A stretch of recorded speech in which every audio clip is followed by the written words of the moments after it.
I would like to know what I can do to earn more playing time. I can't tell you one coach that doesn't want to hear that.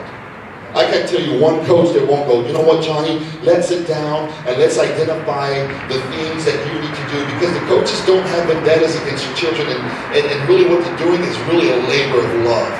And so if it comes to playing time, you know what, that's not fair game to talk to the coaches about.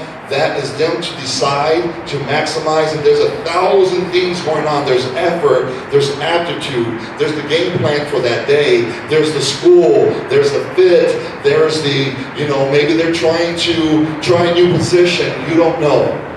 But kids, if you notice that, hey, you'd like to earn more playing time, definitely chat with the coaches. Now, sometime during the season, I think one of you guys is going to want to talk to me about your kids' playing time. And what I'm going to say is, we're not going to talk about playing time.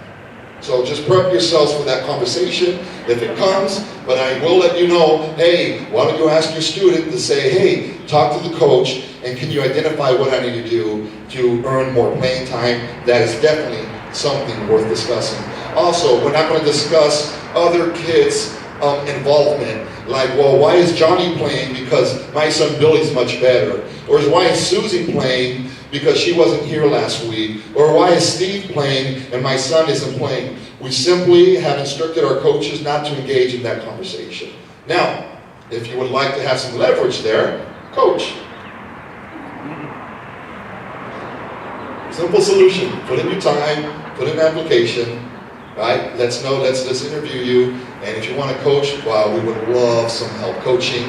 So you do have a voice in playing time if you coach. Otherwise, that's left up to the coaches for them to handle. Now, real quick on fundraising, some cool things this year. Our fearless leader has set aside an opportunity and funds for every varsity team to get brand new Nike uniforms on all teams, girls soccer, boys football, and so that is a huge deal. So we're excited about that. We made a great relationship with the nation's biggest outfitters of athletics and uniforms. We're going to be officially Nike School moving forward, so we're elated to do that. Now, there are some fundraising things that are coming. Fortunately, we don't have to fundraise for our uniforms because we're able to do that, provide that this year. But every team will have an individual fundraiser. And so we ask for a donation at different levels for every team. Let me be clear, as I'm closing up, this is not mandatory.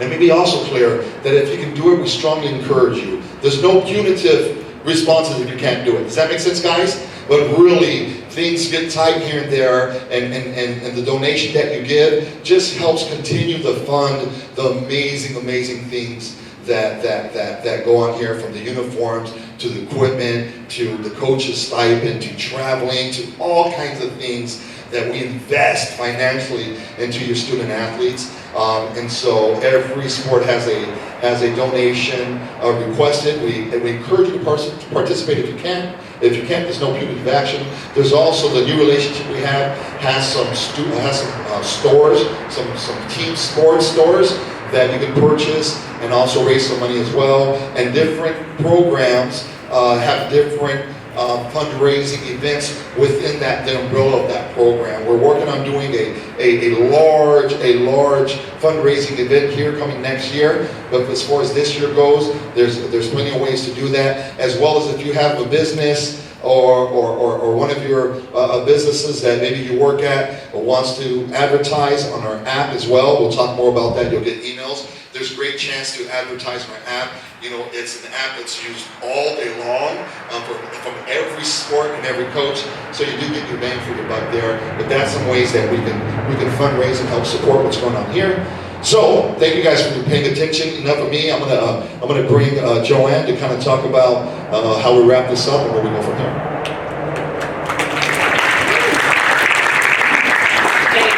Totally biased play. Our girls' soccer team just won their second CF playoff game. Like literally 5 minutes ago. And we both have kids on the team, so very fun. All right, wrapping up, we're meeting by each sport in a different location. Football will stay here. If you don't know where Cayman Hall, it is on the other side of this wall, big auditorium. Cross country will be in there with Coach Ty. Study hall, if you go right, walk right out the way you came in, take your second left down the hallway, it ends in study hall. So girls volleyball will be in there. And then the main hallway that you came in, if you're walking out of the school, they'll be on the right. The 3 classrooms in the main hallway on the right. Boys water polo will be in room 101. Girls tennis will be in 102. Girls golf will be in 103. And unfortunately, boys beach volleyball won't be able to meet tonight. So I'm sorry if you were here for boys beach volleyball. But he will be reaching out. His QR code is up here. So if you scan that, he'll have your contact info. He'll be reaching out. If you didn't scan a QR code on your way in, just scan that on your way. It's just collecting your contact info so coaches can be reaching out to you. And then this has been recorded. So thank you, Joel Williams. And we will be posting that tomorrow with a recap of all the links and what I was talking about, what Marcus has been talking about, will be posted on caymansports.com. Okay? We'll be hanging around here if you have any questions, but otherwise you are dismissed to go to your sports-specific locations.